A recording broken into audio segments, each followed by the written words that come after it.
President Buhari meets Governor Lalong of Plateau State in continuation of his engagement with critical stakeholders.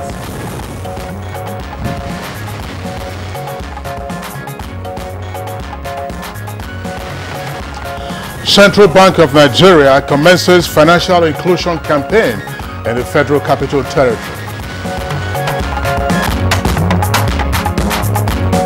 Inspector General Police moves to end herders-farmers conflict, meets Fulani and Thief communities in Nasarawa State.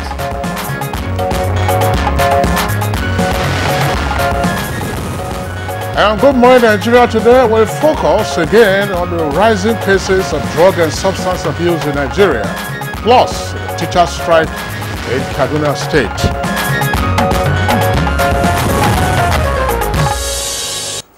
It is on record that drug and substance abuse has assumed an alarming rate, especially in the northern part of Nigeria.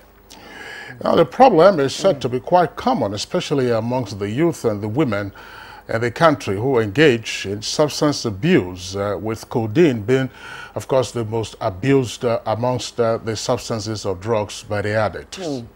Now, available statistics show that 3 million bottles of codeine syrup are being consumed daily in Kano and Jigawa states alone. Now, women, young girls in tertiary institutions, and several other persons, working class ladies, married and unemployed women, especially some of them displaced by insurgency, are among those who are said to be involved in the increased rate of drug and substance abuse.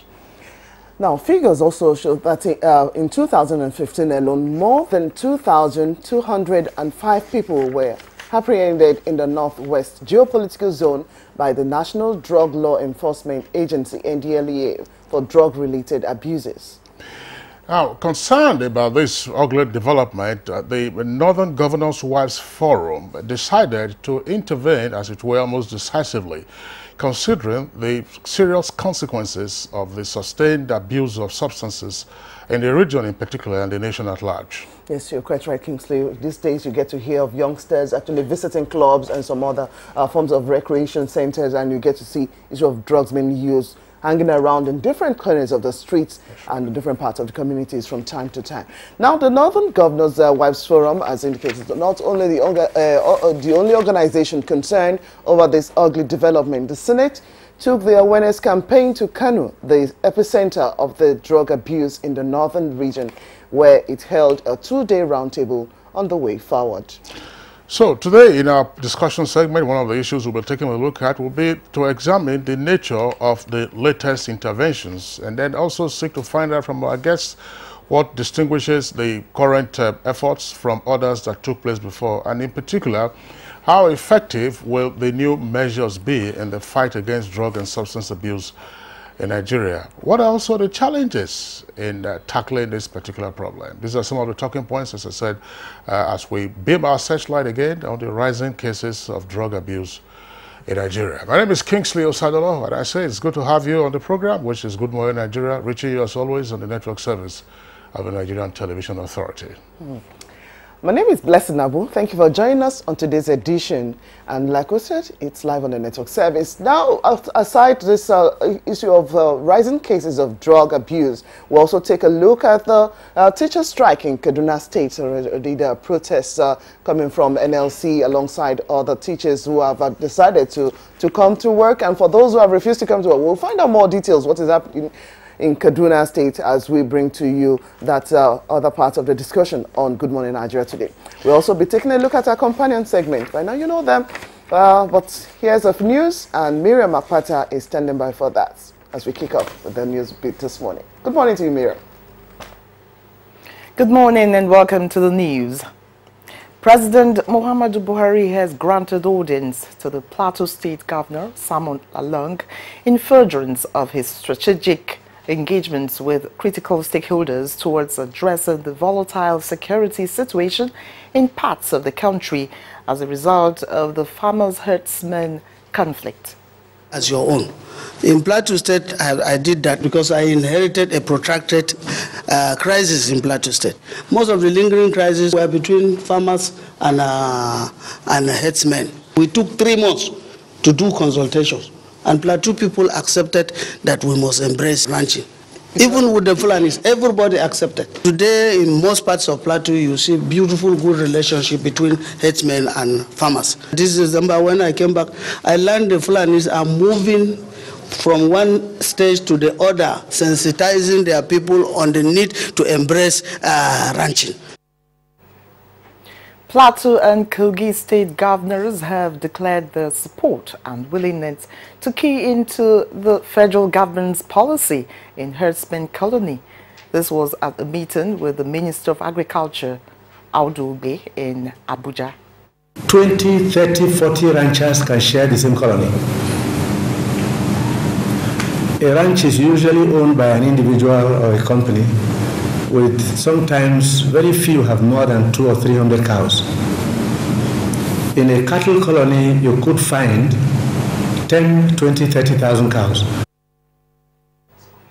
The Inspector General of Police, Ibrahim Idris, at a meeting in Lafia, Nasarawa State, tasked Fulani and Tiv communities to work together in sustaining peace for development.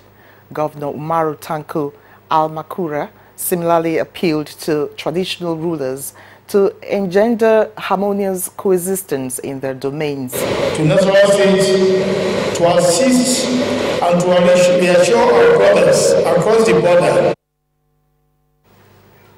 United Nations Organization has assured Borno State Governor for continued support to the reconstruction and resettlement of areas affected by insurgency. Deputy Secretary General of the UN, Amina Mohammed, stated this during her assessment visit to Baba Leiku government area of the state to take stock of what is on ground with a view to sealing up intervention.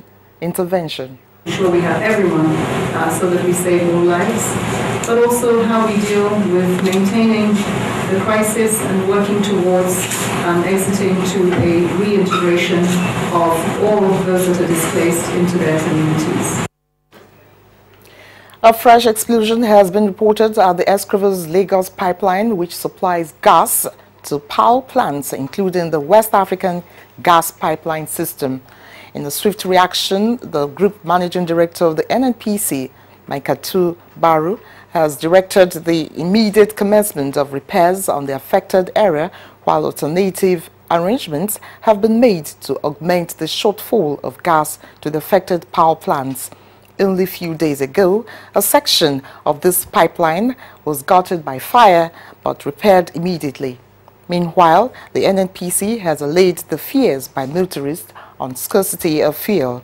A statement by the Group General Manager, Group Public Affairs Division of the NNPC, Ndu Ugamadu, assures Nigerians that the NNPC has robust stock of fuel which is sufficient for more than 30 days, while the price still remains 145 naira per litre. The corporation, however, appeals to motorists to report any suspected hoarding of fuel and price hike by fuel stations.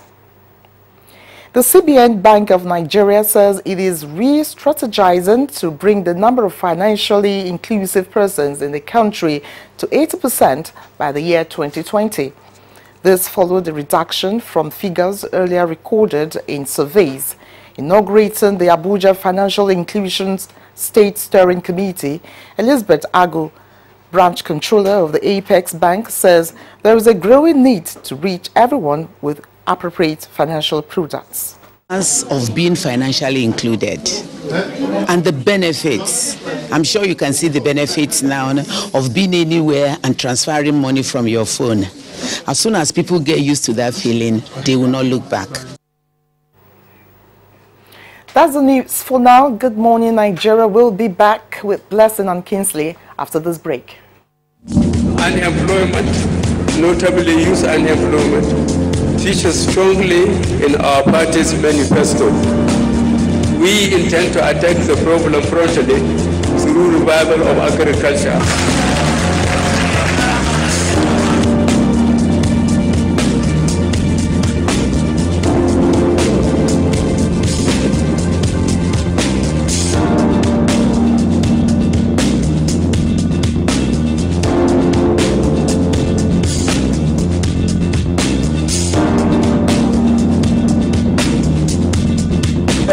30K is going a long way.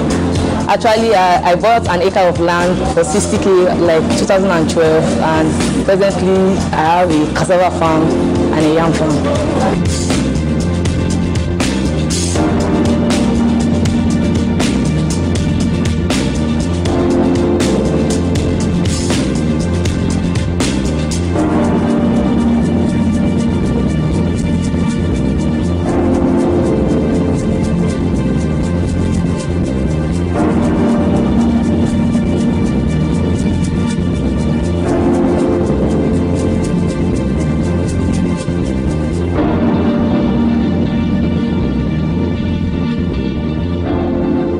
Reorganized, trained, and fully equipped, we are the new improved Nigeria Police Force.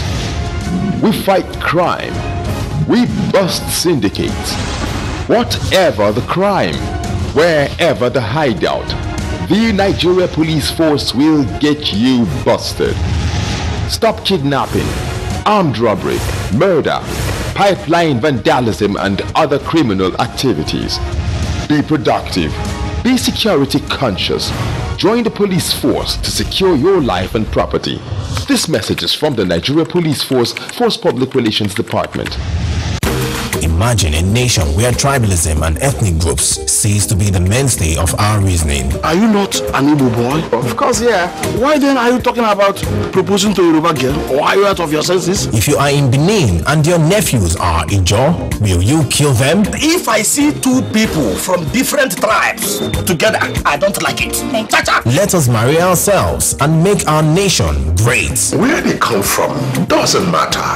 What matters is how they feel towards each other. We are getting there, but a lot still needs to be done. So we at Professor John Bull have found the perfect solution in this episode titled Saving Nigeria, and laugh like never before. If I can't give you some cash, you say make you dash me some cash for my phone where I never flash because my economy crash, eh? You go give me. Now you thought this is not a flash you're talking inside you. That's what it is. Over and out. Brought to you by Glow, the largest data network. Glow Unlimited. Hate speech is not a joke. It incites genocide and crimes against humanity. Most of Africa's civil wars are caused by hate speech from one tribe against another. We don't want it here. The Nigerian government stands firm against hate speech. I was distressed to notice that some of the comments, especially in the social media, have crossed our national red lines by daring to question our collective existence as a nation. This is a step too far. One nation bound in freedom, peace and unity. Nigeria, one nation, one people. This is a public service announcement brought to you by NTA. The Federal Ministry of Industry, Trade and Investment, in collaboration with the Federal Ministry of Information and Culture, the Made in Nigeria campaign. In the midst of unprecedented multiple challenges, our great country Nigeria, as Africa's largest economy, is surely marching on to a new era of all-round prosperity, especially through re-engineered and diversified economy, powerfully driven by the change agenda of President Muhammadu Buhari, GCFR. We will patronize local entrepreneurs. We will promote the manufacturing powerhouses. Our objective is to make Nigeria a new manufacturing hub. It is not time to complain. It is time to join the campaign. It is time for economic recovery, growth and diversification of our economy by Made in Nigeria.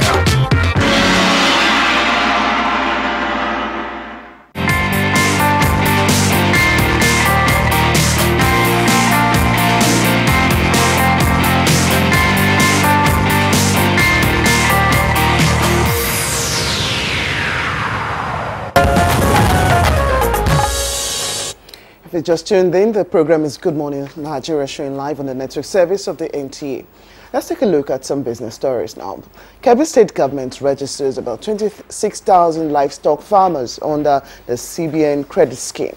as the world food prices are being supported by strong demand in 2018. Let's find out more details with Joy Uzo. Welcome to Business News. Demand looks set to support world food prices in 2018, although the political situation in oil-producing countries and international trade negotiations may erode more volatility, a United Nations Food Agency economist said on Thursday. World food prices rose 8.2% in 2017 from the previous year, reaching their highest annual value since 2014 on an index compiled by the Food and Agriculture Organization, FAO. Food on international markets is still 24% cheaper than its 2011 high, and supplies of many commodities in the index of cereals, oil seeds, dairy products, meat and sugar remain ample. The general sentiment is that we know what supplies are, and there is no excuse to think demand would get weak, so there is momentum being built, said FAO senior economist Abdulreza Abbasian. Improved global growth prospects have helped fuel demand in most countries, but it was too early in the year to predict what effect weather conditions would have on harvests. Meanwhile, the Kebbi State government has registered over 26,000 livestock farmers that would benefit from the Central Bank of Nigeria CBN Accelerated Agricultural Development Loan Scheme.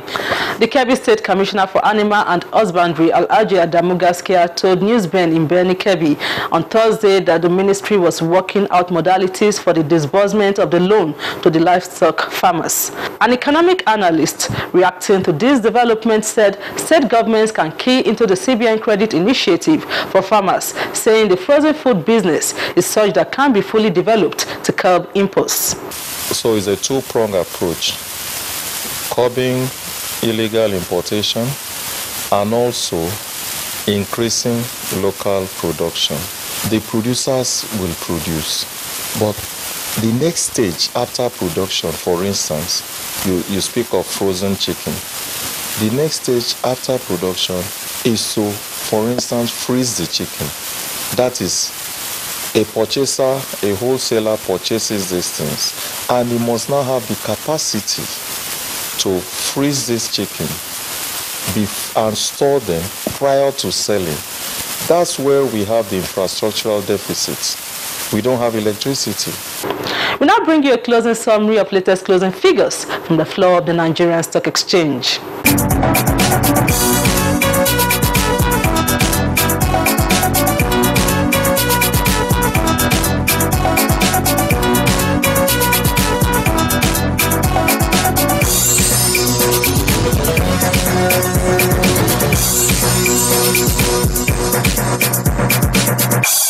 That's it on Business News. Many thanks for watching. Thank you to Joy Uzo for bringing the business report to us this morning. Up next for us on Good Morning Nigeria is a newspaper review.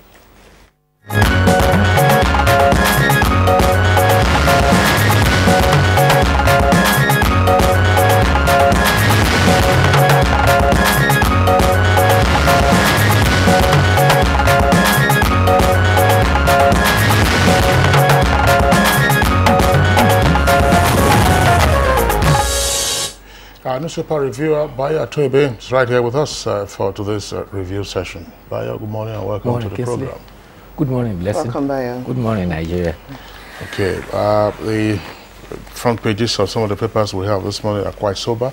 The stories are taken from Benue, where you have the mass burial for the victims of herdsmen attack.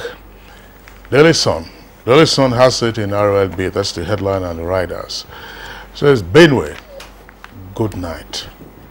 Indigents in black attires as herdsmen's victims are buried in mass graves. We may raise our army, says Unongo. And Governor Al-Makura hates Otom again. That's story is in greater detail on pages 9 and 10 of the Daily Sun. But you can see the photograph there on the front page with the caption, caskets of the 73 persons killed in herdsmen attack on Benue communities during the funeral service at the IBB Square in Makurdi yesterday. That story is also the lead for This Day newspaper, along with a similar photograph. For This Day newspaper, you can see the caption of the photograph says, Days of tears and sorrow in Benue. Caskets bearing the dead victims of the despicable New Year Day attacks in Benue State, when their bodies were brought to the state capital, Makurdi, for burial yesterday. The headline comes with a double-decker and 3 riders. Thousands paid last respect as Benue buries 73 victims of New Year Day attacks. The first rider there says, Ishaku, that's governor of Taraba, and Lalong, governor of Plateau, disagree on anti-open grazing law. Ishaku and Lalong disagree on anti-open grazing law. Stop politicizing herdsmen-farmers conflict. Mieti Allah appeals to Nigerians. And Kogi and Plateau offer land for cattle colonies. So those are the way you had that. But you also have another headline there from the front page of this day newspaper. It's to the right-hand column. It says, Southern and Middle Belt leaders insist on restructuring, but are resolute about Nigeria's unity, with the rider, want killer herdsmen declared terrorists. Oh, Kingsley, for the headline looking at the cattle colonies, that is the lead story for Friday Leadership.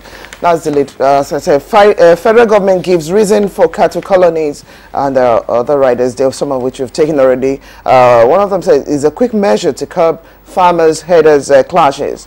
And moving down, further down the paper, we have the photograph there, that of United Nations Deputy Secretary General Amina Mohammed being received by the Theatre Commander of Operations, Lafayette Dole, Major General Rogers Nicholas, during a visit to the Military Command Control Center at Mimalari Cantonment in Maiduguri yesterday.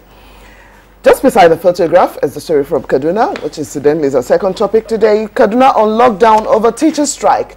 NLC defies security operatives, and 8,000 policemen deployed to stop protests.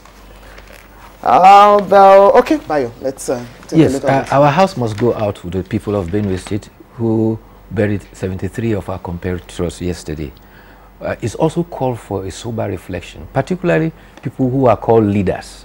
They must be very careful with the words they utter in this emotive period, so as not to exacerbate the little agony, the unfortunate agony that we have had to bear with. However, Governor Otom, while paying his last respect, vowed to implement the anti-grazing law as a mark of respect for the departed. However, Governor Solomon Lalong of Plateau State also visited the presidency yesterday, and he said he had actually advised his compatriot governors against enacting the law without first necessarily putting in place some of the things that is required.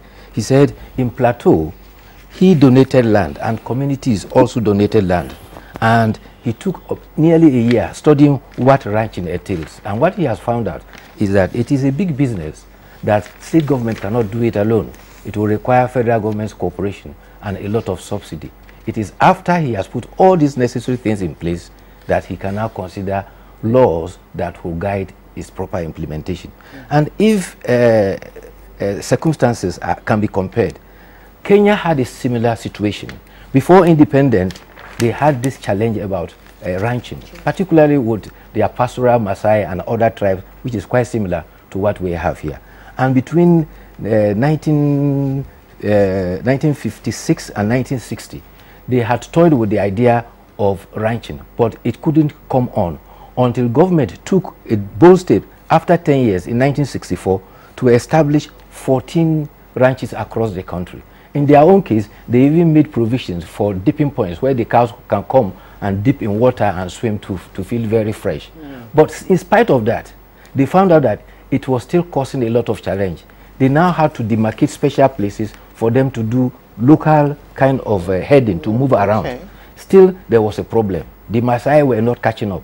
It was not until 2010 that even in the constitution, they now amended and now adopted a strategy whereby, apart from the group ranching, individuals who can afford it can now begin to step out gradually for ranching.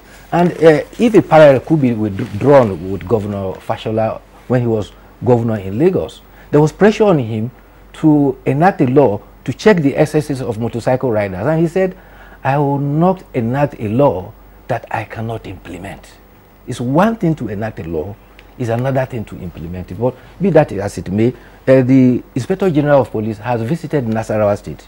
There, he held meetings with people of Nasarawa State, and he said 5 groups of mobile police units will be posted to border communities. He appealed to all the persons to calm down and to learn to live in peace and harmony. Governor Al-Makura also made his own comments and said, well, he will do all that is possible to encourage the issue of cattle colonies. The Minister of Agriculture has taken pains to explain the difference between ranching, the grazing ranching, and the cattle colonies. He said, if I can take a minute to look at that, he explained that federal government substitutes the plan to create ranches with cattle colonies. Ranching, he says, is an individual venture for those who can invest and afford it. But cattle colonies is bigger in scope and in size. This is to be done in partnership with state governments and that are interested. He said nobody will seize land from any community. Cattle colony is not using Fulani herdsmen to colonize any state. So clarifications are beginning to come, and we hope that this will be pursued gradually and collectively too, to ensure that we can have lasting peace. All right, let's return to other headlines on the front pages of the papers that we have. Just below the photograph on the front page of Daily Sun, you have 4 headlines there that we shall be taking. That's Daily Sun. Wike presents 510 billion naira 2018 budget. That's on page 40. Teachers sack. NLC protest rally grounds Kaduna. That's on page 42. And Rivers killings. That's Amoku. Police parade nabbed kingpin. And another one there, killers of Kachuku's uncle to die by hanging. That's in Delta State. Dangote retains Africa's richest man rating. That's on page 41. And then an earpiece beside the name flag of Daily Sun. Handshake across the Niger Summit. That's the kicker. North Central, Southeast, West, and South insist on restructuring and then urge Buhari to move against headsmen. The story on the NLC is also there on the front page of this day, right there at the foot of the front page of this day. It says, NLC defies threat by police and Air Rufai holds mass protest in Kaduna. That's on page 47. And above the nameplate, you have a story of another explosion recorded on the Escravos Lagos pipeline system. That's on page 46. Well, Bayo, take this alongside, yes. Since your King has taken some old stories. The editorial for Blueprint this morning is Beyond Fake Varsities Ratings. We have about 158 approved universities. What's up with the ratings? Well, if you look at the 158 universities we have, 40 of them are federal, 44 are state, and 74 are private. And there was a list of rating universities that was circulating on the social media, and the National Universities Commission has come to disown that. And that is not far-fetched. The idea of the listing is to encourage people to go to certain universities, particularly the private universities. And within the academic circles, there are concerns that people who were of less professional status, because there were more universities being opened, you now have them growing up very quickly to become professors, and it is all going to undermine the quality of education. So the editorial is calling on the National Universities Commission to come stronger with its regulatory and monitoring responsibilities. Because the other day, you recall, one university or a private university had about 21 first class in one graduating ceremony. And a newspaper had to criticize that by saying that there is a federal university that in its existence of over 3 decades, it has never produced yes, that quantity of first class. So we have to be very careful about what apparently is becoming a kind of commercialization. All right, Bayo, that's the much that we can take. I mean, for those, of course, who are interested in political developments in Anambra, there is a Court of Appeal decision that published the stories on page 45 of this day. It said, Appeal Court refuses to stop Anambra Central rerun election. That's for tomorrow, I believe. Bayo Toby, we hope you enjoy your weekend. Yes, I'm looking forward to it. Thank you. All right, so that does it for our newspaper review. We take a short break now. When we return, we are dealing with 2 topics. The teacher strike in Kaduna, plus the rising incidence of drug and substance abuse in the country. NTA TV College Jos, an affiliate of the prestigious Ahmadu Bello University, Zaria, is organizing a one-month short course on online news reporting. The course is scheduled for 5th February to 16th March 2018 at the NTA TV College premises, Rayfield, Jos. The cost for workshop is 100,000 naira per participant, accommodation inclusive. This course will be targeting professional journalists and those wishing to pursue courses in this field. The course will be teaching participants the of using mobile phone cameras and digital cameras to generate reports and how these news stories, photos and videos can be produced or even published straight from the field, making the news production process faster and more efficient. Take advantage of this opportunity. NTA TV College, training you to be the best you want to be. For inquiries, contact the academic office on 0806 908 9807 0816 956 1843.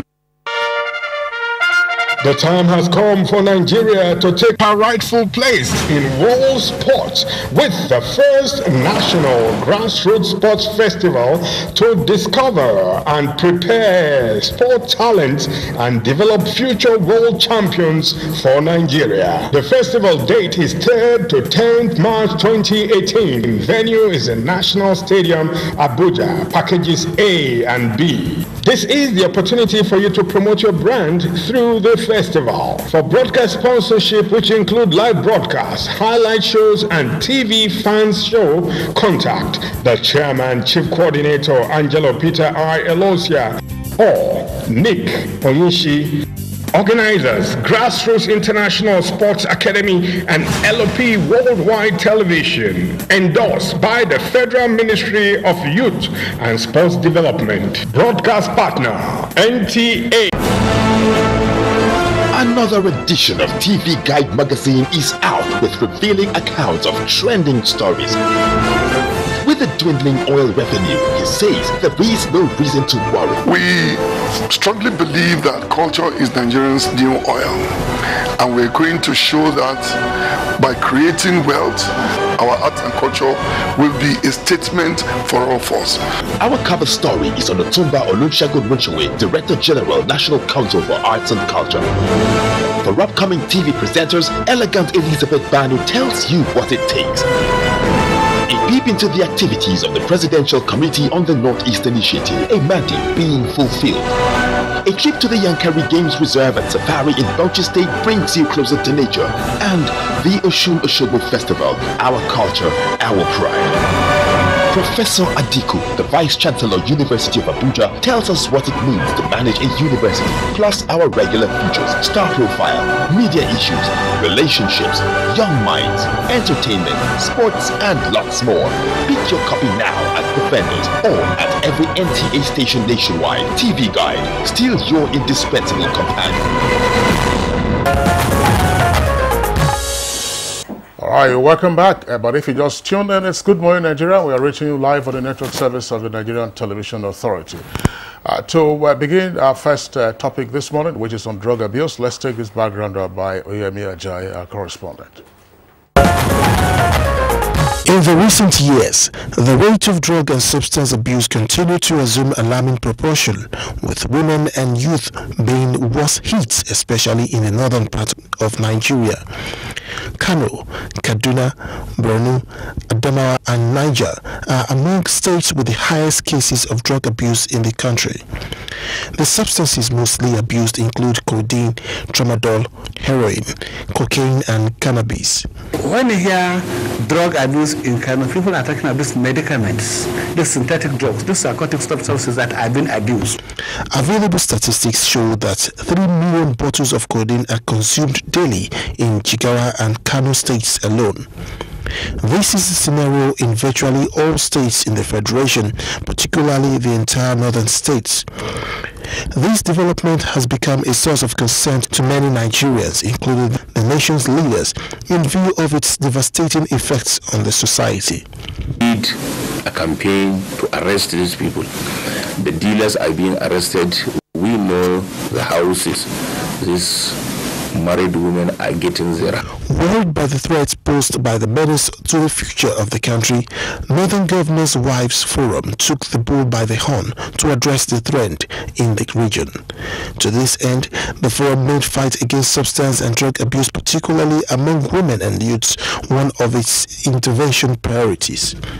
This initiative, which is targeted at the northern region for now, is expected to cover other parts of the country.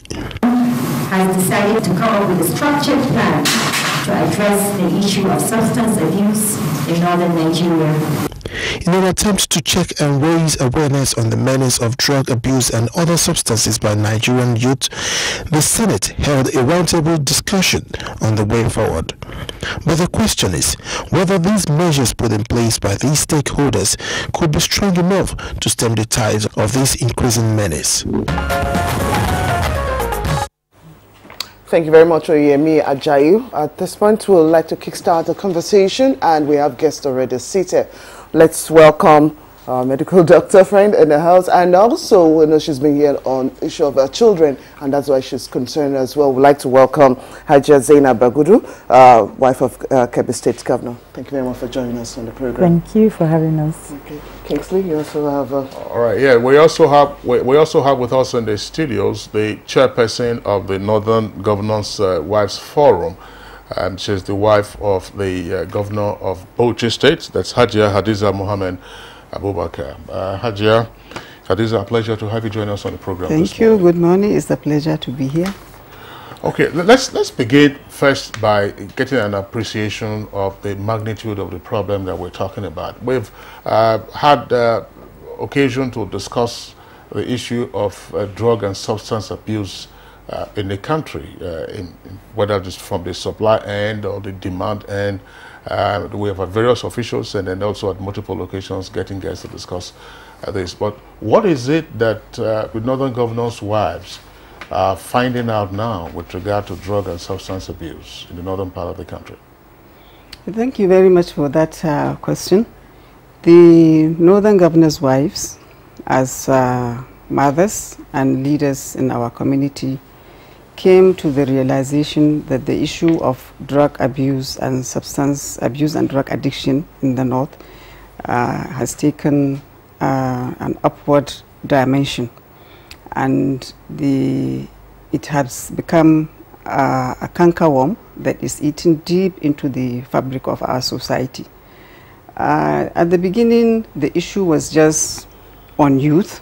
We now realized that drug abuse and addiction has taken over all strata of society: women, girls, the youth, the rich, the poor.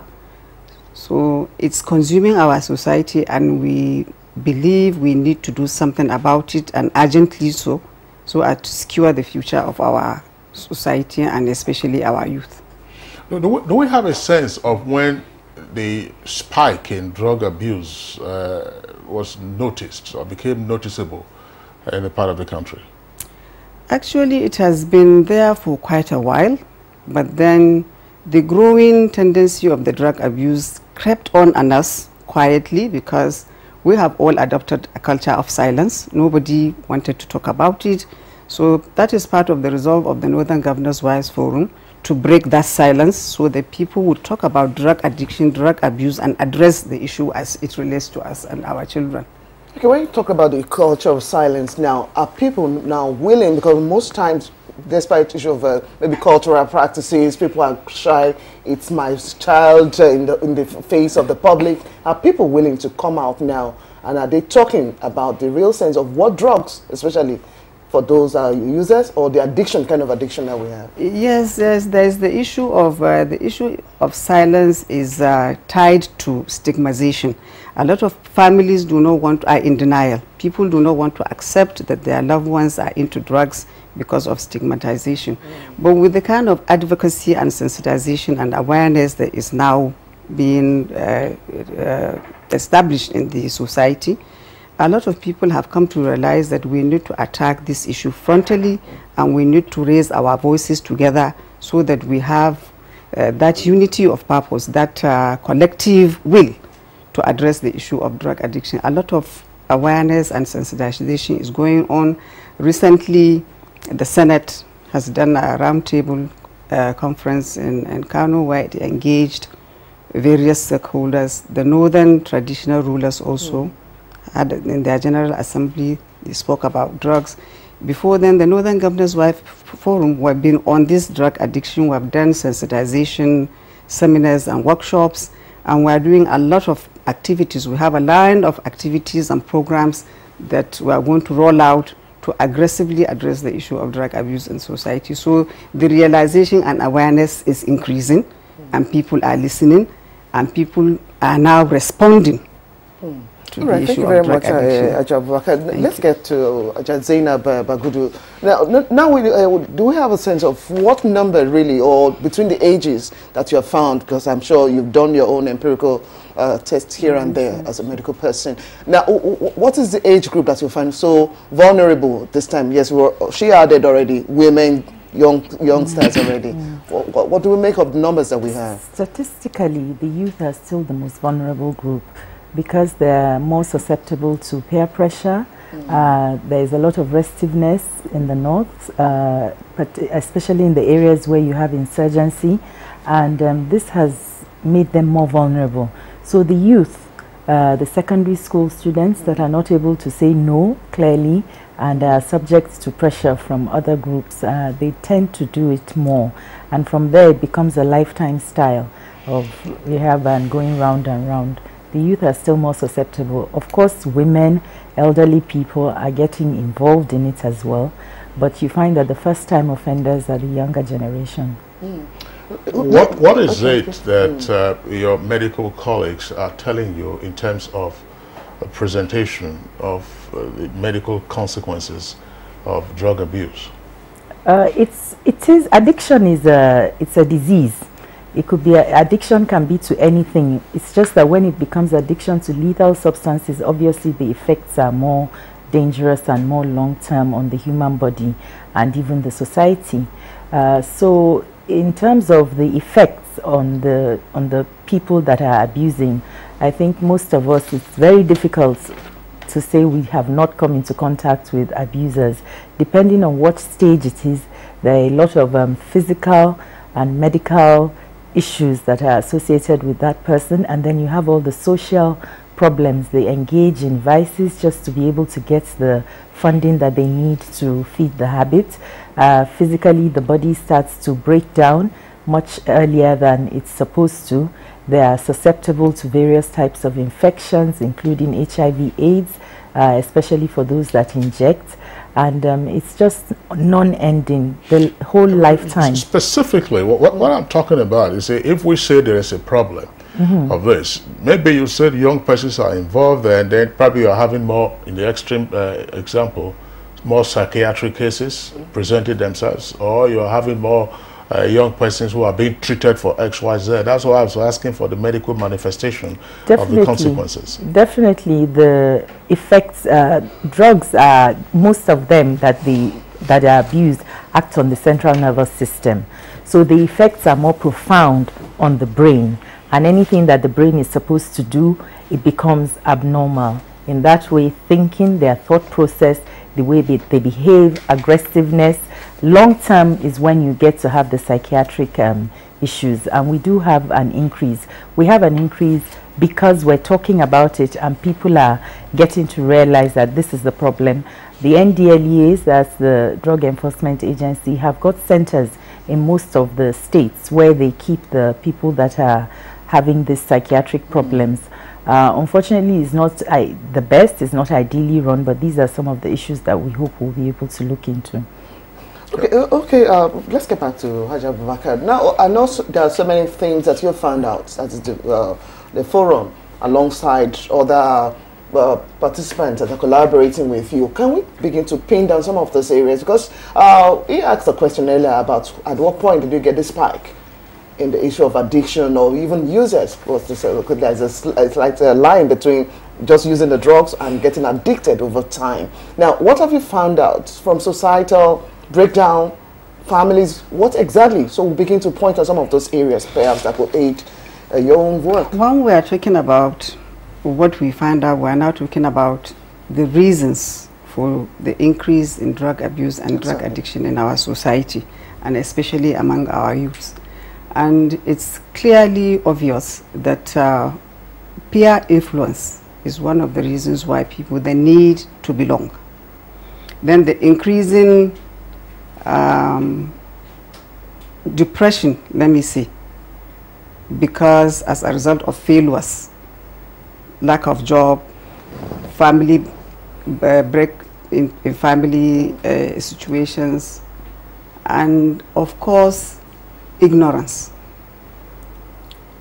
That is where the issue of sensitization and awareness comes in. We need to tell our people, we need to tell especially our youth and the young ones of the ills of drug abuse, so that they don't even go there. They should learn to say no to drugs. If we say the youth are pressurized in whatever form, what about the women? There is so much increase in women consuming. We're told about 1 million bottle of codeine in a day from Jigawa to Kano alone. It's also an issue of frustration, depression, anxiety, low esteem. When women are in problems, they now tend to look inwards and find ways of overcoming these problems by turning to drugs. Is the problem on the street? In other words, I mean, if you say that this is the challenge that we face, is the problem on the street, or do you need the eye of a specialist to recognize that, well, this is what we are seeing, perhaps from the behavior of young persons? I know that there are 1 or 2 places you go to here in Abuja, and you know that that's a den for some of these young persons, you know, who are using substances somewhere around Wuse 2 there. But let's bring in again the Dr. Zainab Bagudu. Is the problem on the street? Is it visible, so that for those who are not into it, they can say, oh yeah, this is a manifestation of it, not to stigmatize, but to also assist in terms of your new perspective on dealing with the challenge? Unfortunately, I think that the answer to that is yes, and I think that most of your viewers will have come into contact with people that are abusing, and we have become quite good at recognizing it. When somebody abusing walks into your office and is all jittery, is acting normal, we tend to say, oh, this one is on codeine or something. It's quite easy to recognize. They can be agitated, they can be jittery, they're always looking for money one way or the other, to scam you off a little bit of money, or to even steal your belongings around you quickly. We see it all the time on CCTVs that are monitoring our workplaces and our homes. And unfortunately, yes, the problem is out there on the streets, and we have become good at recognizing it, which is why we keep on talking about building the confidence and the psychology of our youth. One of the approaches that we're adopting, which we have been able to start working on, is to go into the secondary schools, especially because they are the age where they understand, and they are a vulnerable group that can experiment. Children of all ages like to experiment. If you give a child that silver ball, a 3-year-old, within minutes they will be trying to get inside to see what is there. So they experiment. Young people, their mind is adventurous, and they tend to take these things to try and see what effect it has. They don't even sometimes need the push of another youth. So we want to work with students to build up their psyche, to build up their self-esteem, to empower them with the tools that they need to say no, not just to drugs, but to any vice in society, like abuse, you know, things like that, so that they can stand up and say no. And we want to include this in the school curriculum. Just before we pursue further, the mechanisms that the Northern Governors Wives Forum will be adopting, or is already adopting. Tell us from a medical pharmaceutical perspective, what is it all about codeine that has suddenly become an attraction? Growing up, I knew codeine was for cold. There was one, it was something that I call M&B3 in those days. And those who wanted to get stoned, of course, went to other substances like madras or marijuana. But why all of a sudden, perhaps I should say so, codeine has become, have they changed the composition or something? Yes, no, they haven't changed the composition. If you notice, the people that abuse, they take it in much more quantity than what one would ordinarily take for a cough or a cold. It's a cough suppressant that has always been known, but it's not actually your first line or what you use for a cough. But more importantly, codeine is a metabolite, is the precursor that is one step below morphine. Morphine is a potent painkiller. It suppresses the central nervous system. It gives a feeling of hallucinations and makes people feel high, like they have no problems and they can just sleep off. So one step below morphine is codeine. They can't get hold of morphine easily. So codeine has become one thing that is commonly available. In the right quantity, they tend to get the effects that they want. So do we have a problem going over the counter to actually purchase some of these drugs? Because medical...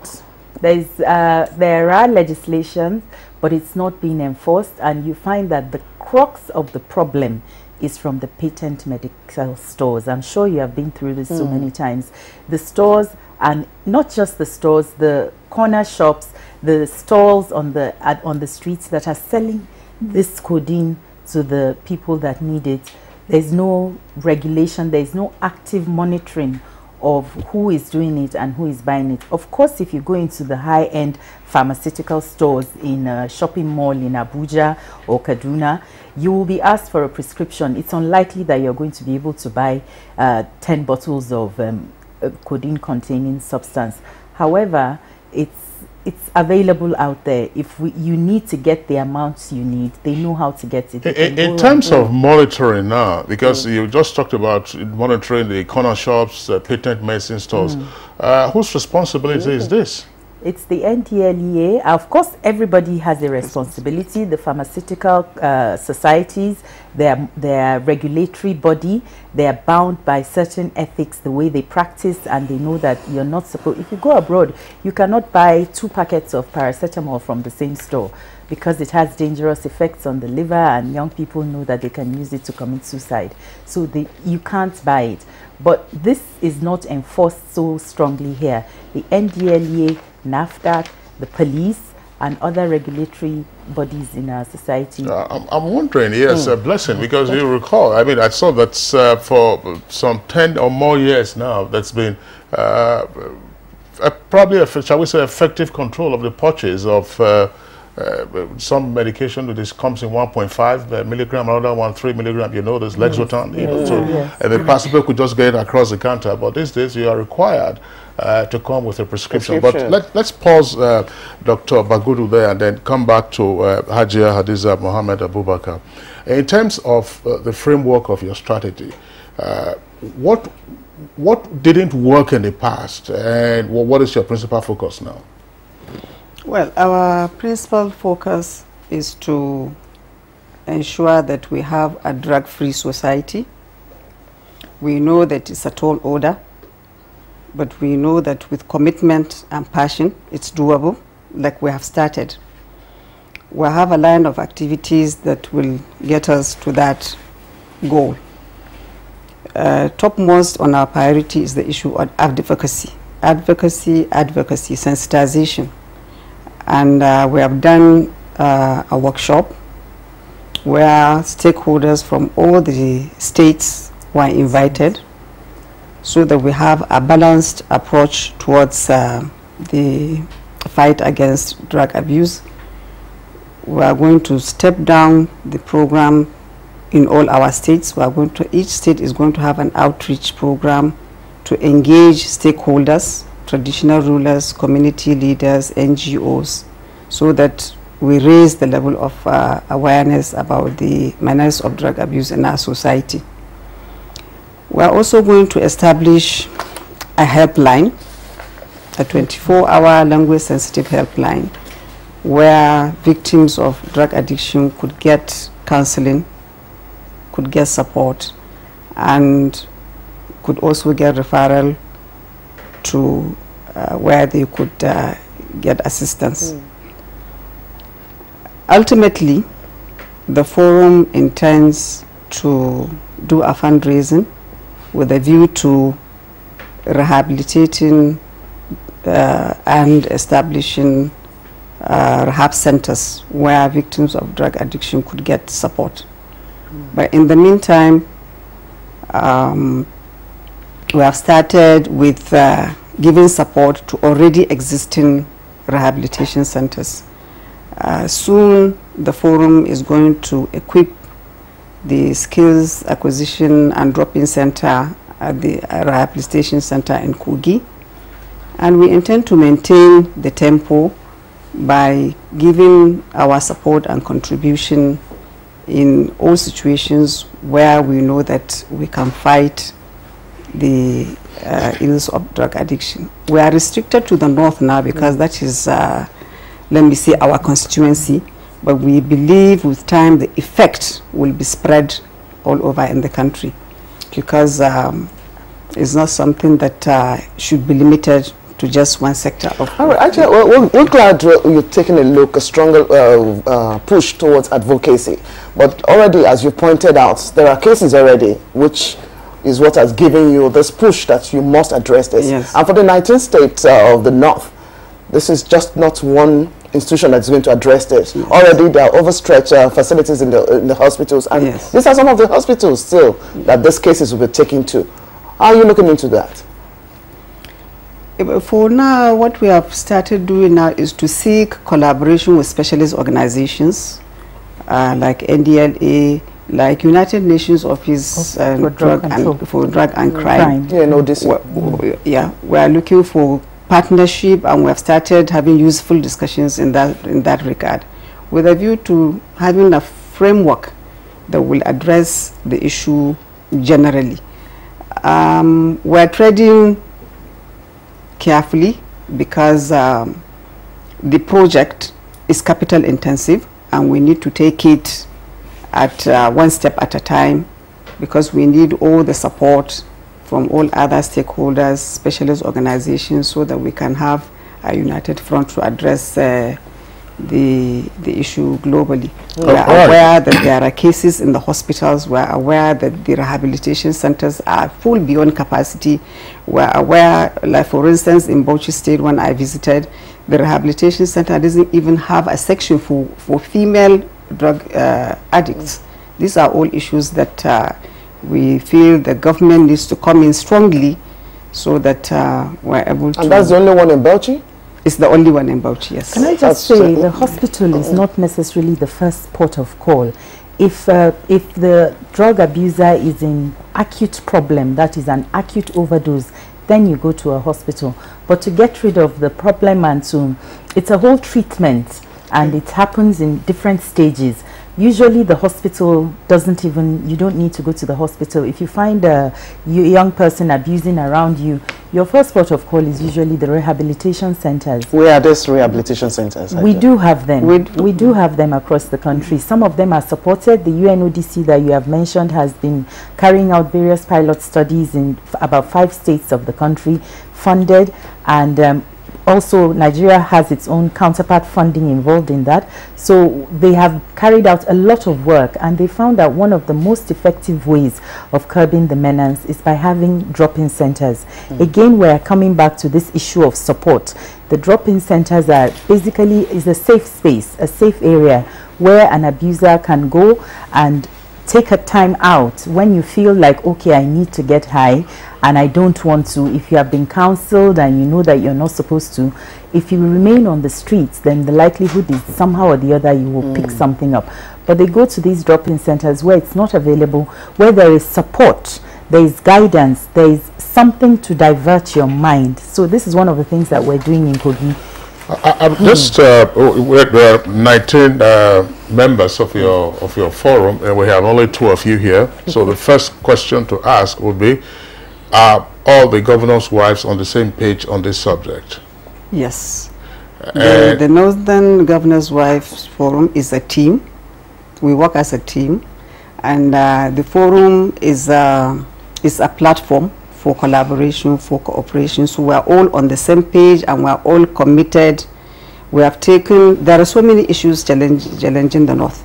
But we decided to take the issue of drug addiction and drug abuse as one of our intervention priorities because it's consuming our society and we need to secure the future of our children. Well, the corollary question to that would be, we've seen over the years that governors' wives on their own choose to have their respective pet projects. That's why I asked whether all the governors' wives from the north are on the same page on this.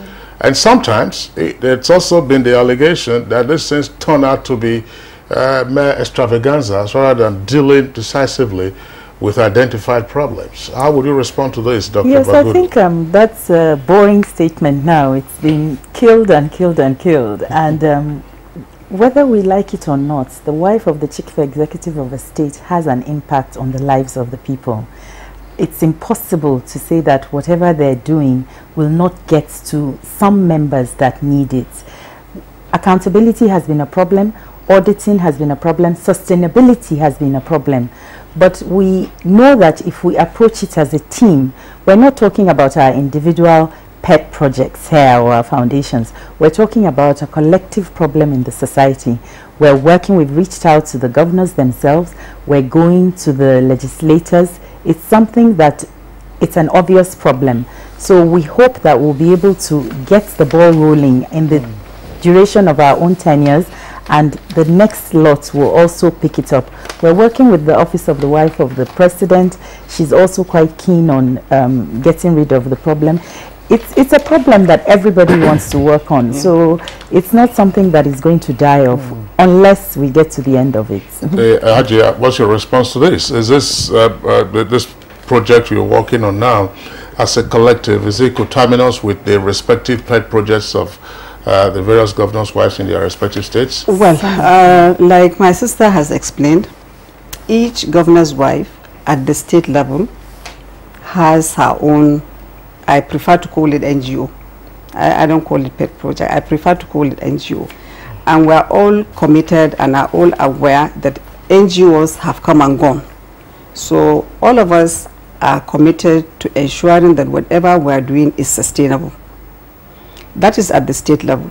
But as a forum, as one voice, we decided, because we came together to see how we can support our husbands, how we can complement our husbands to bring about the desired development in the region. And there, like I said, there are several issues that are challenging us as a region. We have the same socio-economic problems and we have a common destiny. So we sat down and x-rayed all the problems that are facing us and decided to prioritize. And we picked the drug intervention program as our priority intervention because of what is happening currently.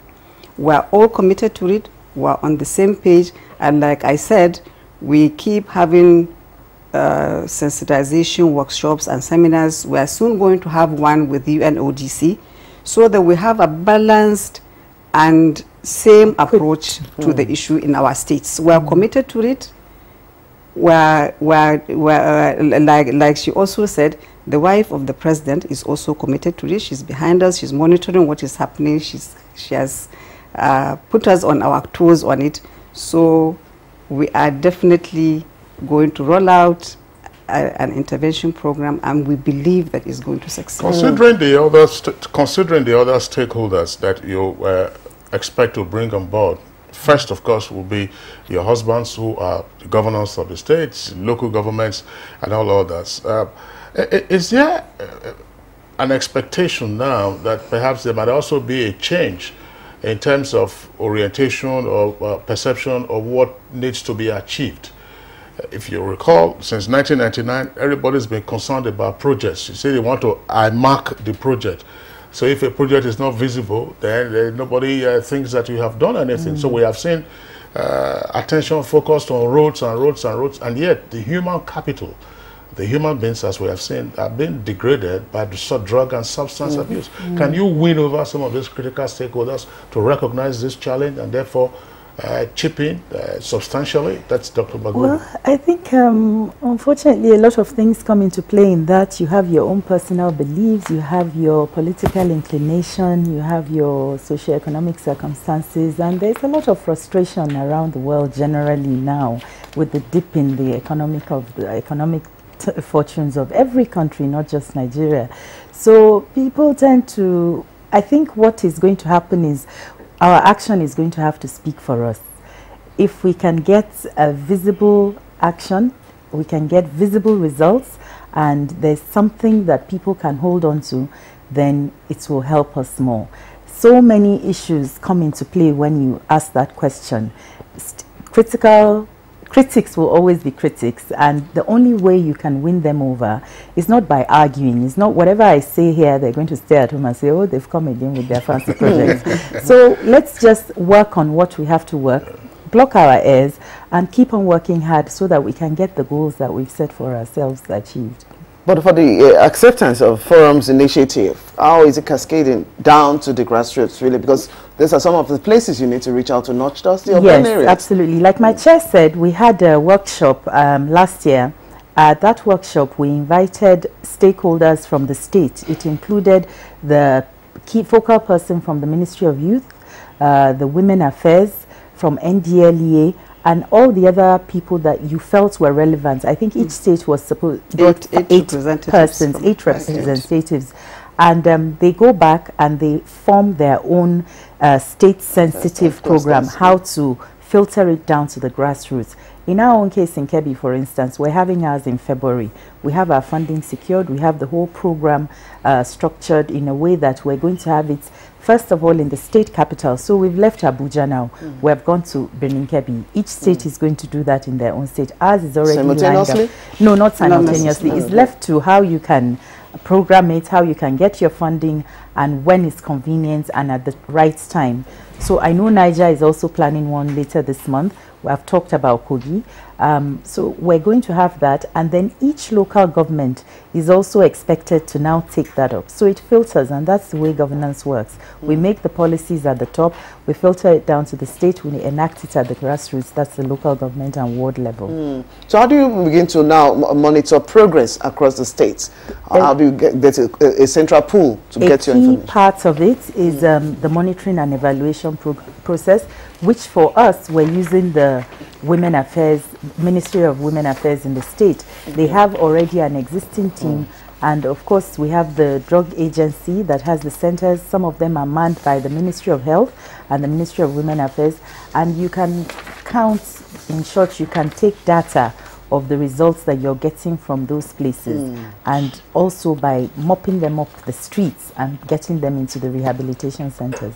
And can I also add that in addition to that, the forum has also a project implementation team that is responsible for mapping out the strategies, following up on the implementation, to ensure that all the states are on the same page. All right, just to indicate that there are reactions already coming in from our viewers taking advantage of the Twitter handle. The address is there on the screen at NTA GMN. Blessing, let's take some of those tweets now before we get back to our guests again. Dele Jack Solomon has this tweet. It says, with the negative effects of drug abuse on northern youths, parents are advised to make out time to supervise whatever activities their wards are engaged in, and also to know the kinds of friends they keep so as to checkmate this vice. Religious leaders should help preach against the menace. Well, from Micah Yanko is this tweet said, long imprisonment to both the addicts and peddlers is the answer. Ibeneme Dominic tweets. It says, adequate sensitization on the effects of drug abuse and compulsory education for the young ones in the north will help end this abnormality. Festus Akimboyewa tweets, government at all levels must tackle this culture. And then we have this from Habila Kwara Zakshi. Drug abuse in the north is mostly the result of hopelessness, illiteracy, and other vices caused by their leaders. The only way out is early education and engagement in useful ventures by the government. From Sunny Michael Omokoji is this tweet. The drug abuse we witness in the northern part of the country today is largely due to lack of parental upbringing. And Ibn Bature tweets, it's obvious that the level of poverty, illiteracy, unemployment, and absence of basic life amenities are common in the north more than in other parts of the country. All right, those are some of the tweets that we have in the meantime. Let's return to our guests. The chair of the Northern Governors Wives Forum, in the course of your response to our questions, you did talk about the fact that what you are embarking on in dealing with the scourge of drug menace in the north is capital intensive. What makes this capital intensive? Well, when I say capital intensive, it requires a lot of resources because, like we said, we are not talking about one state. We're talking about 19 states in the north. And we don't intend to do it in such a way that one state is implementing the initiatives of the forum and the other state is unable to do it. So we are looking at it collectively, and whatever we are going to do, we are going to ensure that all states are carried along, because this is the project for the forum, is not an individual's program. A lot of things need to be done. Like we said, a lot of sensitization and awareness we need to do, a lot of advocacy visits, a lot of workshops and seminars. The issue of the helpline is also there. Then the issue of intervention in rehabilitation centers is also there. Then our ultimate goal of building a rehabilitation center, a central one, where the drug victims, addicts from states will have a reference point. So these cannot be done without I asked that question. Let me pose it again to your sister colleague. Sometimes when you front load, critics will say, when you front load finance or budget as an issue, there becomes a rationalization for non-performance when the funds do not come. If you say that this is a critical aspect of what you intend to do, you have broken it down, advocacy or sensitization, maybe rehabilitation center, and so on and so forth. What are the priority items, if you like, that you can take off with in the short term and then get running with it? That's exactly what we're doing. That's what we're doing. We don't have any great amount of funding, but we're able to bring ourselves together, sit down, talk about the problems. How are we going to do it? Go to our states, organize decent workshops that don't cost a lot of money, get training for those people from development partners. They're out there and they're willing to help, and that's why they exist. And our country, as I mentioned specifically, Nigeria pays counterpart funding to a lot of member organizations. So they're bound to help us, to equip us with the skills that we need to address all these problems. Why do you need workshops? We need workshops to be able to talk about it, to get people. The first thing we stated when we started here today is that people are not talking about it. So we're sitting here today in the hope that somebody, a mother, will see it and will be able to come out and say, look, I think my son has this problem. We need to be able to build the confidence of our younger ones, of the people that are going to help them. A major part of the drug problem is not getting them off the drugs, is reintegrating them back into society. What are the skills we're going to be able to empower them with? How do we equip them with the items that they need? Not just mundane things, but even higher level computer skills and so on. We need to have teachers that are going to support them, guidance counselors. They all need to be paid. So sustaining these is we asked that question, and I think most of the time we have huge projects like this, and sustaining them maybe beyond your tenure or whatever. If the structures are not there to actually checkmate some of those things to sustain. Okay, some of we talked issue about depression, hopelessness, and some things like that. These things got into them because they actually had nothing to do. Now, if you are going to be providing them skills and all of that, who gets this one's paid for? Who paid for this ones, and how do we sustain them to actually keep them off this issue of drug addiction at the end of the day? Well, you can see, like I earlier said, the forum's activities are complementary to what the government is doing. Yeah. We're a support team, so to speak. We're complementing the efforts of our husbands. So there's no way we can initiate and complete these programs without the participation of the stakeholders. And when I say stakeholders, federal government, states, local governments, all. That's why we are working with them, we are partnering with them, and they are involved. I believe that during the workshop and the seminars that we have invited all the desk officers to come and sit with us so that we hear from the experts, so that we have a balanced and common approach to the issue. When we go back to our states, it's not the governor's wife alone that is going to implement that program. Ministry of Health is there, Women Affairs, Youth, Education, NDLE. So I believe... I'm wondering, Hajia, when you just mentioned Women Affairs now, I was thinking about it a moment ago, and this question is for you both. Whatever happened to social welfare? Is that been subsumed now under Women Affairs? Are there social workers? What is the state of social work, for instance, in our respective states, whether in the north or in the south, so that you can use that as part of the institutional mechanism to drive this? Dr. Bagudu. This is exactly what we're saying, and the kind of things that we as governors' wives can do. They exist. They're there in the ministry sitting on a desk. They're not going round the corners where the children are abusing or where they're hawking. As the wife of the governor, as a mother, just imagine you're a mother to so many people. If you put your interest and you focus on a particular issue, there is more attention on it, and they get up more. They're even more motivated. When we go and we have our own workshop in Kebbi now, I'm sure that the people that are involved, I see it all the time. Yesterday, we were talking with the State Agency for HIV Control. They were very, very happy and excited that we have decided to focus on this because it's gradually becoming a problem in the state. So by talking about it, by me giving my attention to it, there is a visible result. There is more interest, there is more motivation, and they will do what they're supposed to do. The social workers do exist. They're in their various ministries. Ministry of Women Affairs have them. So one of the things that we're doing in Kogi is actually getting 2 social workers that are already employed by the government. So we're not going to pay them. They are there in the system. They earn a salary. Get them into the drop-in center to provide service and provide support. So the funds that should have gone to them will be going into other things. That's right. Yes. Listen. Just before we take the tweets, let me ask Hajia this question. There are obviously key influencers in the society, and you can tick them off, religious leaders and so on and so forth. Why do you think that they have not picked on this issue that you described as a canker worm? And therefore, how might it be easy or challenging for you to recruit them as part of the vanguard to help tackle this problem? I don't want to say they didn't pick interest. I would say they have picked interest at their own level.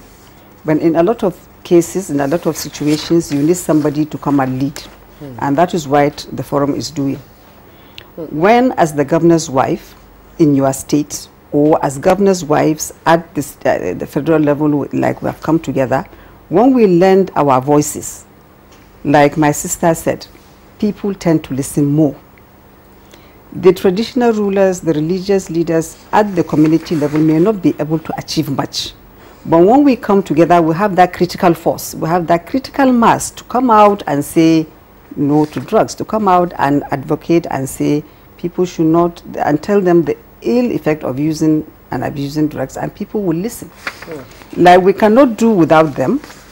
We cannot, for instance, now to the communities and start doing advocacy without engaging the traditional rulers, because the people will listen to them more. But then they also will add credibility to the whole thing when we come in.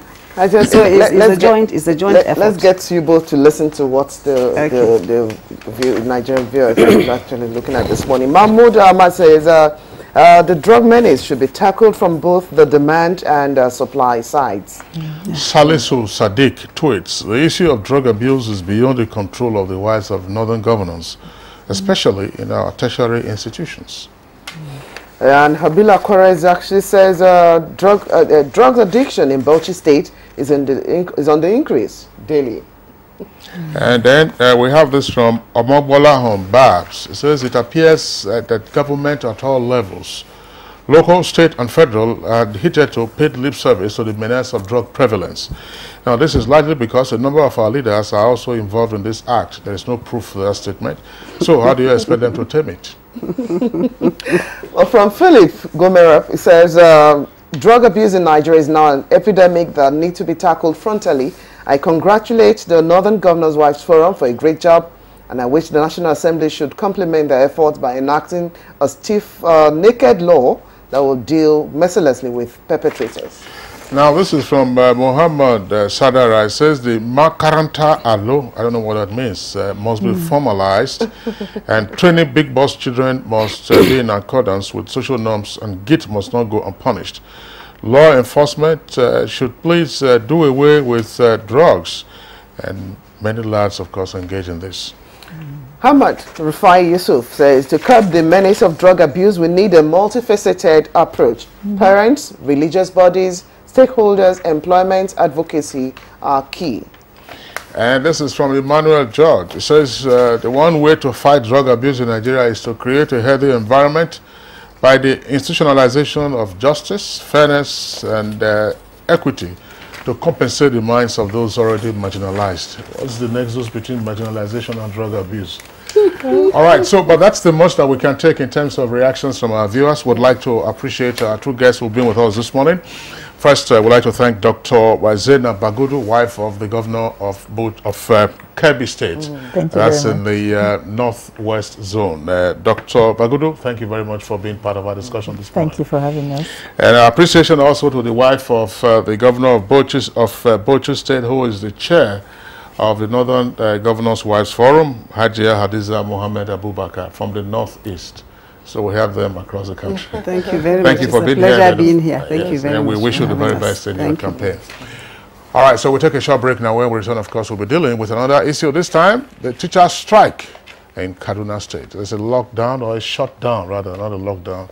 It was a shutdown yesterday of the state yesterday. That's after the break.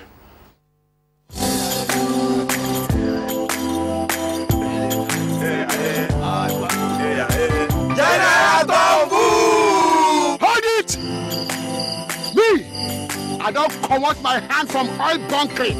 General, what you going to yarn? What did the yarn serve? I don't understand though. Because they spoil our water and our environment. And they cause our people serious harm. Militants say, you know good. Me, I not do again Sam. Because why? Change begins with me. General, don't move! This message is brought to you by the National Orientation Agency in conjunction with the Federal Ministry of Information and Culture. If you hear a bomb explosion or gunshots of an active shooter, that might be a terror attack.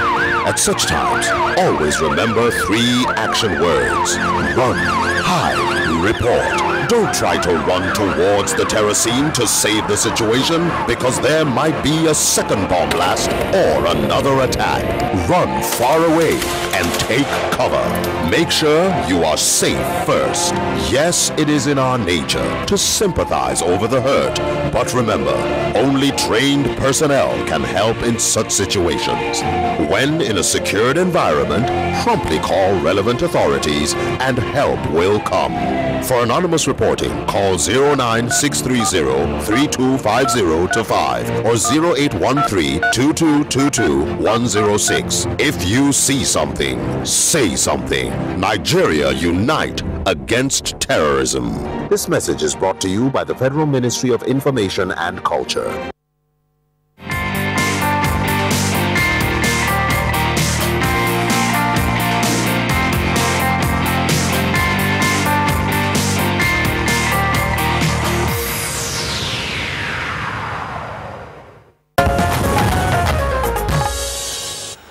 For 5 days now, teachers in Kaduna State have been on strike, demanding that the state government rescind its decision to sack thousands of their colleagues in the state. Now, as part of measures to force the state government's hands, organized labor under the umbrella of the Nigeria Labour Congress and, of course, NUT staged a protest in Kaduna yesterday. Our correspondent, Austin Ayebe, gives us this report before we bring in our guests to discuss the issues arising.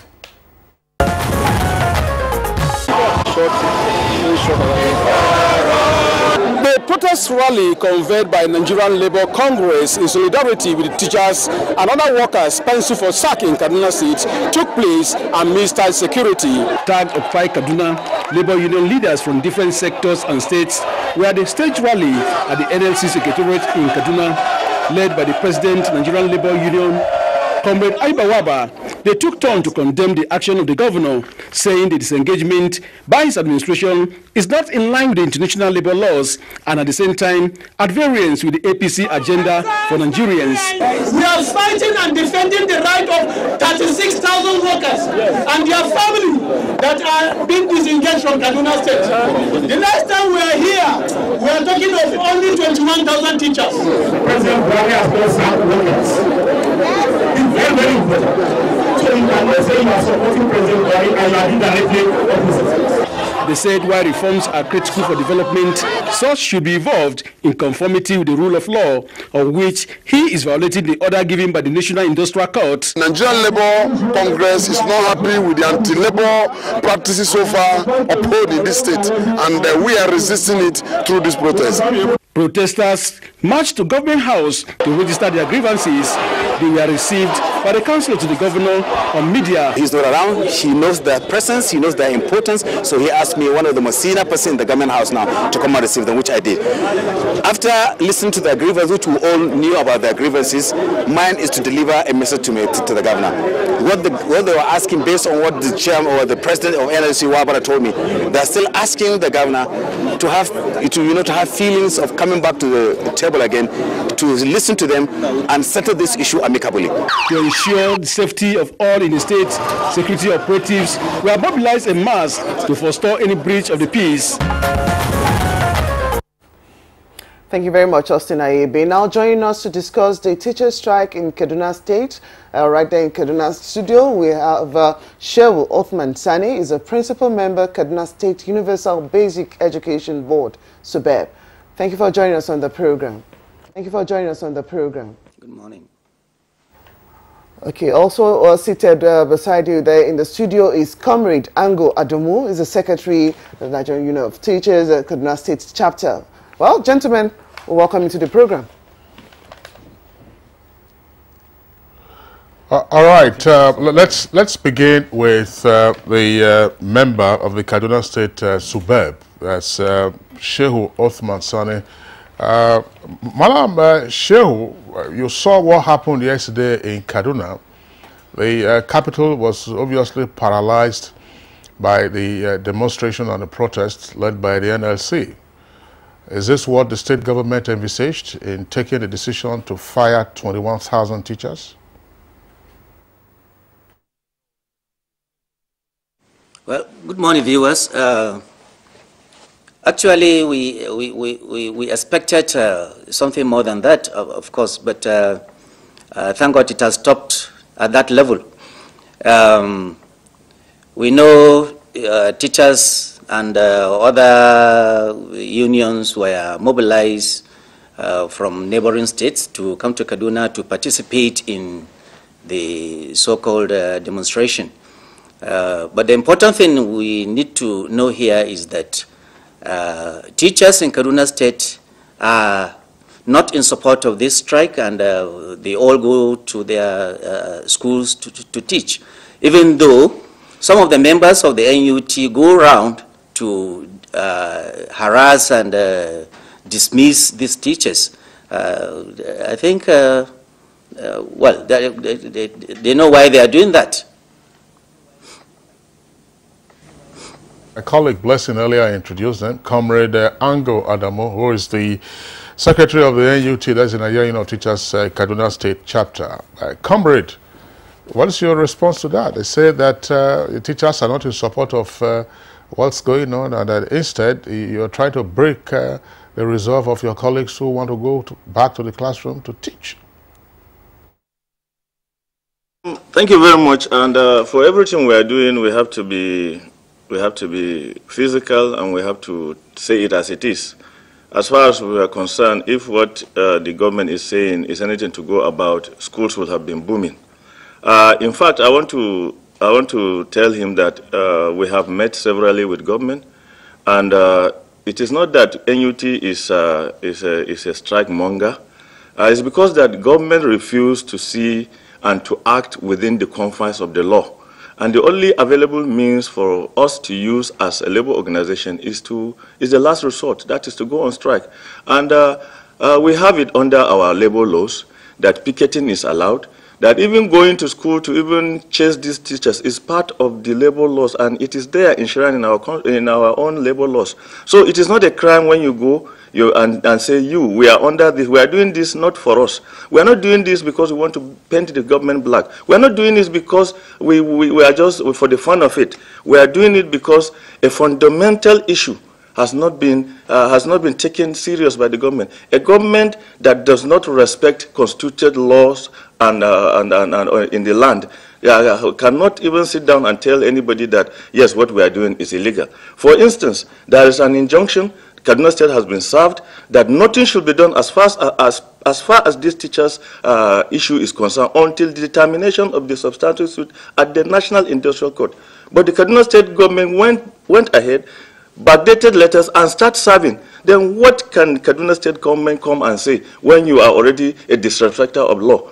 We are doing it because the law has given us that. And we have served Kaduna State with an ultimatum. And the ultimatum was open. We said any day the Kaduna State government serves any teacher with a disengagement letter or sack letter, that day will be the day we will start our strike. And we have made it clear. The letters are there. The Kaduna State government, the person, my brother sitting beside me here knows that we have done that. And there is no channel up to the extent that we have gone to meet with the Minister of Labour on 2 occasions. And there was an agreement that we should write a letter to the Kaduna State government stating that this is how we want this to be settled amicably. As I'm speaking to you, that letter has not been replied, despite the fact that we have given the minister a copy and he promised to follow it up. So what we are doing is actually trying to address the issue the way it comes. Kaduna State government should respect the rules and regulations guiding any organization, inclusive that of teachers. We are not saying Kaduna State has no right to recruit teachers. By the saying that we will dismiss 21 and recruit 25, they have the right to recruit 25,000 teachers. What we are saying, the law of the land or the law of civil service, there is a rules and regulation guiding disengagement. And what has Kaduna State government done? Have they done what is expected? And these teachers, in any standards, we have met severally, and he knows it. It's only that we don't know what is the agenda of Kaduna State government and what is Kaduna State government trying to achieve by sending 21,780 teachers to the streets. There are teachers who, if you send them out of work, and we said it in our letter, teachers who have no business, teachers who are not professionals, send them away. But teachers who have scored from 60 and above should be allowed to be trained and retrained. And there's no end to learning. Government of Kaduna State have been doing its own propaganda, saying that these teachers have been trained and that they have found not to be trained, that they are not trainable. There is no one in the world that will tell us we are all educationists. There are authorities who knows education. I'm only a graduate and a teacher for almost 20 years, and I know in education there is no end to it. And if you train and retrain, definitely there is a change. What we mean by learning is when there is change in behavior, then learning must have taken place. But you cannot just come and condemn and say these teachers are not trainable, they are irredeemable, and then say you are now bringing. And the irony of it all, the 25,000 teachers you are now bringing, the Kaduna State is recruiting, are they from the moon? They pass through all these universities and colleges of education that the teachers that they are sacking passes. So what are they trying to do? Are they specially trained before they are recruited? Even the exams that they gave them, we are aware of the fact that most of them will not even make it. So the issue of even cut-off mark of examination, Kaduna State government has gone out of all standards for them to say that anybody who has not scored 75, no matter how highly low or low-rated examination is that. And what we are saying is Kaduna State has painted the teachers of Kaduna State black as incompetent in the face of the world, which is not true, because As it is, Kaduna State is still #1 in the north and 12th in the country. Yesterday there was a program in NTA. The coordinator said that if Kaduna State in the whole north is the first that is being branded that their teachers are unqualified, then what are they going to do to other states? What we are saying, we are not politicians, we are not politicizing this, and we are not saying Kaduna State should not sanitize education, but the rule of law and due process should be followed. Comrade Adamu, now while your members are out there on the streets, who are those in the classrooms? It's the first week or second week of resumption, first week of resumption for students across the nation. What happens to the pupils? The issue is that we didn't take the decision to go on strike until Kaduna State government refuses to even listen to us. And what they are saying that some teachers are in the classroom, you take what we call the statistics. How many teachers are in the classroom? And you can send your people to go to the schools and take a sample of the teachers the Kaduna State government are saying are in the classroom. How many are they compared to those who are staying at home? We are not interested in afflicting pains to the parents and to the pupils we are teaching, but we are pushed to the world. And a government that will come out and say that we have done it, no going back. I don't think it is right for any democratically elected leader to come out and say plainly that nobody can send him back, not even the constituted laws that we have, not even the court's injunction, and not any other thing. The other thing we are saying is if this thing must be done, let us come back and look at the whole thing holistically. And we said as educationists, teachers are a problem, but is it sacking these teachers? Will it solve the problem of education in Kaduna State? Certainly not. There are areas that need to be touched, and teacher quality is one aspect. What about the other qualities? The issue of education is beyond sacking. It's beyond you just cutting off marks, and it's beyond you bringing always talking on the media and saying you have done this, you have done. What you are supposed to do is what is on ground. What have you met, and what have you done to improve it? The issue of training and retraining, he will know. Anybody who has God in his mind, who fears God, will know that since the coming of this government, it is only donor agencies, DFID, SPIN, that has been doing the training. I will quote the late commissioner, may his gentle soul rest in peace. He said, he challenged us in 2016. He said, we have money in the budget for retraining and retaining, but you people are not applying to be even trained. I say, as a teacher, must I apply before I am trained? So these are issues. They are just not coming out to tell the citizens or to tell Kaduna State citizens the reality on ground. All right, that's Comrade Adamu. We'll come back to you. Of course, just seated beside you there is Othman Sani. That's the principal member of the State Universal Basic Education Board. Malam Othman Sani, your board is the formal employer of teachers in Kaduna as elsewhere in other parts of the country. Why did your board proceed with issuing the termination letters to some 21,000 teachers as alleged, in spite of a valid court injunction? Well, these letters have been written, signed, long before the pronouncement of the court injunction, which we have not seen any anyway. We've just been hearing about that. The letters have been issued, so I think it was late for them to have gone to the court. And why going to the court at this time now? He has mentioned it. We have been on the table negotiating for the way forward on this issue. He has said it. We were in Abuja with the Minister of Labor. Even His Excellency, the Governor of Kaduna State, was there himself. He explained the reasons why the government has decided to take this action. And the negotiation is still on. We have not finished. We have not gone to any reasonable level. And I don't know why they decided to go to the court this time around. And even after going to the court, they took the streets. They are attempting to close our schools. Why? Can they be patient and wait for the results of these negotiations? I think they are too eager to achieve something. That they are something. I don't know what they want to achieve, and they are sponsoring people to come and disrupt the normal activities in this on our streets. So I think they are not being fair to themselves. They are not being fair to the parents of these innocent people.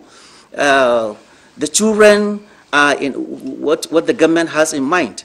The innocent children must be taught, and these teachers are not qualified. And since they are not qualified, they can't be on our payroll. We can't continue with them. They have been tested. They have been proven that they cannot deliver. Trainings have been going on, and he's saying donor agencies, donor agencies come in quite all right, like the SPN and the TDP. They come in. What they do is they train the trainers, and that is all they do. The government every year release nothing less than 300 million for this training. We have the evidences, they know it.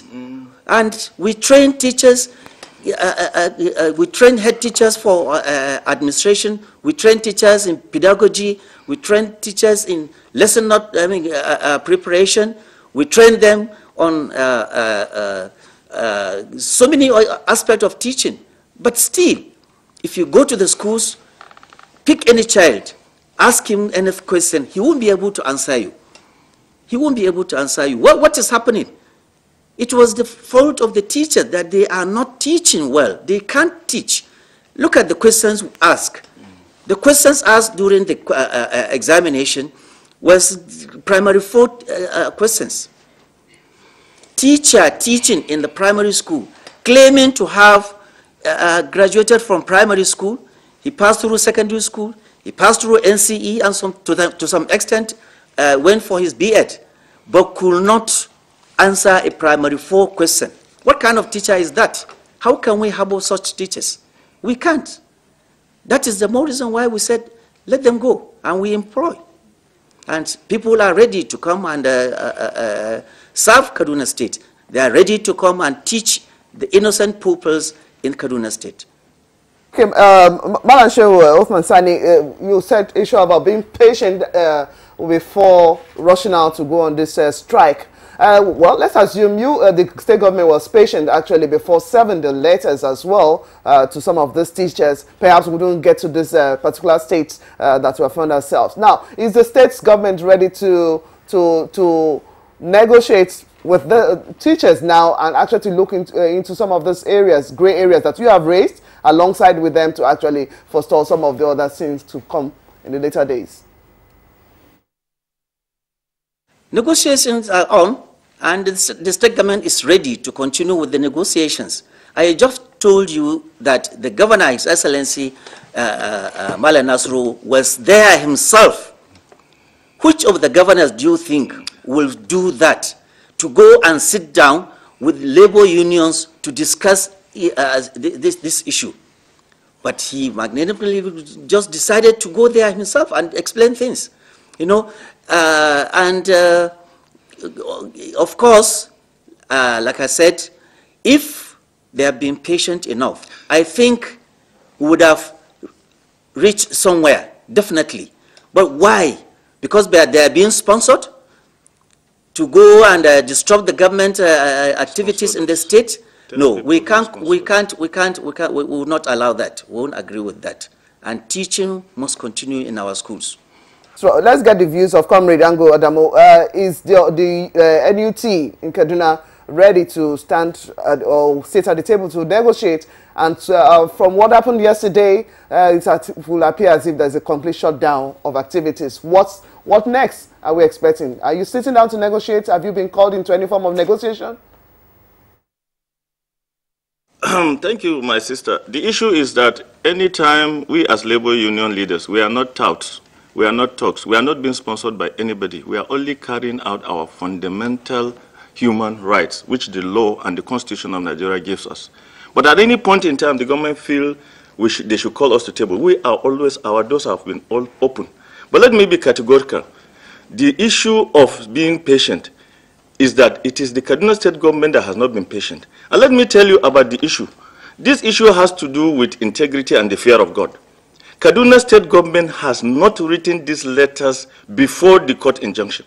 God is our witness. And if they will fear their God, not trying to cover up a smoke screen, trying to do something, it is after the injunction that was given on the 14th of December, and the lawyers in the court who are defending Kaduna State did not say it in the court that there are, what they said even in the court was that Kaduna State has not said that they are going to dismiss this teacher. They only said that these teachers that have failed the test will be disengaged. So why now, after the 14th of December injunction, you will now come back and backdate? We have all this. That is why when our members were collecting the sack letters or disengagement letters, we asked them to sign at the back of their letters when they were given, the date and the time. And the person issuing also should also sign. This is what we are taking back to the industrial court as our evidence. Because you cannot come and tell people what you did not do.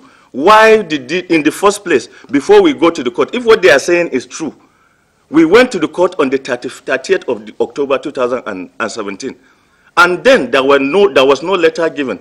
We were there. The last time we were in court was 14th of December. And before 14th of December, there was no letter, one single letter was not issued to any teacher in Kaduna State. So Kaduna State government should be ready to tell the people the truth. We are not politicians, and I said we are not being sponsored. Nigeria Labour Congress is not sponsored under anything, and we are not politicians. We are not politicizing this issue. What we are saying is, let the due process be followed. If these teachers are found to be failures, why did they fail?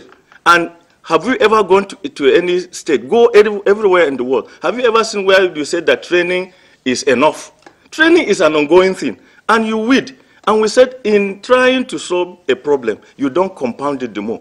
It's just like somebody who is building and somebody who is destroying. If you want to destroy a building today, it will take you very few minutes, you will destroy it. But for you to build it, it will take you more time than the one you use in the strength you use in destroying it. So let us take it gradually. We were thinking Kaduna State will be taking this thing systematically. Okay, let us see how we are doing. Who are these? What do we have? Do we have professional teachers who are, the minimum qualification is NCE?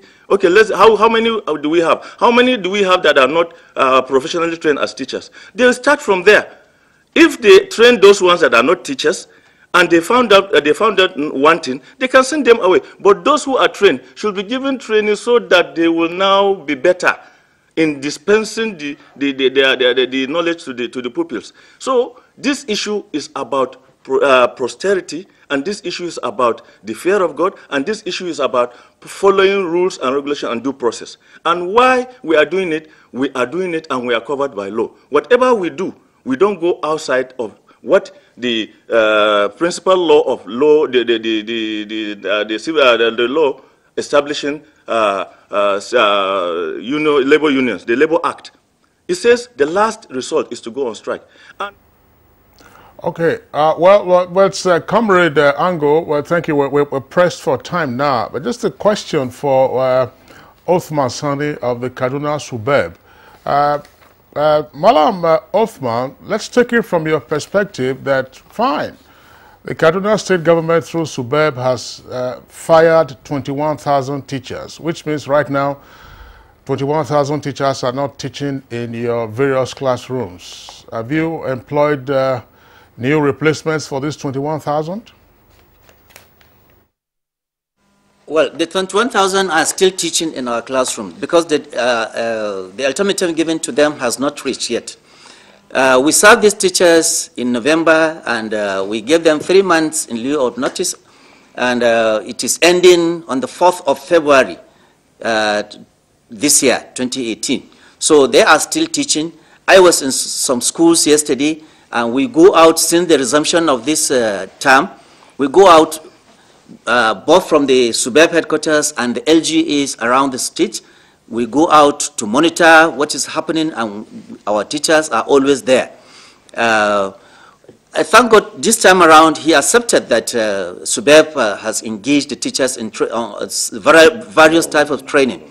What I want to call the attention of the general public is that if we could recall during the past government, for instance, the Yakuwa administration, it was discovered that more than 4,000 teachers were unqualified to be in the classrooms. And these 4,000 teachers were given 3 or 4 years within which they must qualify. But most of them failed to qualify to be in the classroom. So this issue of disengaging teachers started long before now. It is only this government that came out boldly to sanitize the education in its attempt to reposition things in the state. That is why we try to find out why is teaching and learning not taking place, even if it is taking place, but why are the pupils not learning anything? That is why we said we must change the situation. And well, thank you very much, Madam Shehu Othman Sani. For all Nigerians, we have reactions already. We'll run through them quickly and we'll wrap up the program for today. From Abdul Musa, we have this tweet: teacher strike in Kaduna State is ill-conceived.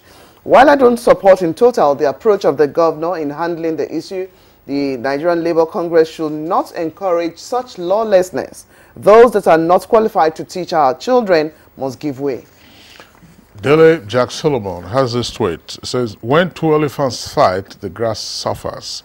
Compromise is necessary on all sides, the Kaduna State government and NUT, to ensure resumption of normal academic activities in government schools. Speedy resolution of the crisis will prevent adverse disruption of the academic calendar. Festus Akimboyewa tweets, kudos to NLC for being bold to protest yesterday. Kaduna State government and the police have no power in a democracy to ban NLC and any other labor group from using the power they have to make a stand. We should not allow those in power to delegitimize peaceful political protests anywhere in Nigeria. And from Sani Michael Omakoje is this tweet. Despite the social engineering deployed by the governor, the workers still went ahead to press home their demand. It is a clear indication that power belongs to the people and that social engineering cannot always have its way. Emmanuel Judge says, good-minded Nigerians must support teachers' strike in Kaduna to stop the excesses and abuse of law by Kaduna State government. And lastly, also another one from Dele Jack Solomon. It says, according to Governor Nasir El-Rufai, quote, the children of the poor are the ones that attend public primary schools. We owe them a decent standard of education and we shall provide it, unquote. But, this is Dele Jack Solomon tweeting now, we want this to be done without politics, controversies, victimization, and due recourse to the law. All right, so those are the tweets that we have. We would like to express our appreciation to two guests who joined us from our Kaduna Network studios. You can see them there. One to the left of your screen. Shehu Othman Sani is a principal member of the Kaduna State Universal Basic Education Board. That's SUBEB. That's the formal employer of teachers. There's fired 21,000 of them. Malam Shehu Othman Sani, thank you very much for being with us on the discussion segment today. And we also would like to appreciate Comrade Ango Adamo. He's in a war mood. Of course, they paralyzed activities in Kaduna yesterday. He's the secretary of NUT. That's Comrade Ango Adamo. Thank you for being part of our discussion this morning. Thank you very much. We appreciate it. Let's go over now to our complimentary segments. And we're taking sports.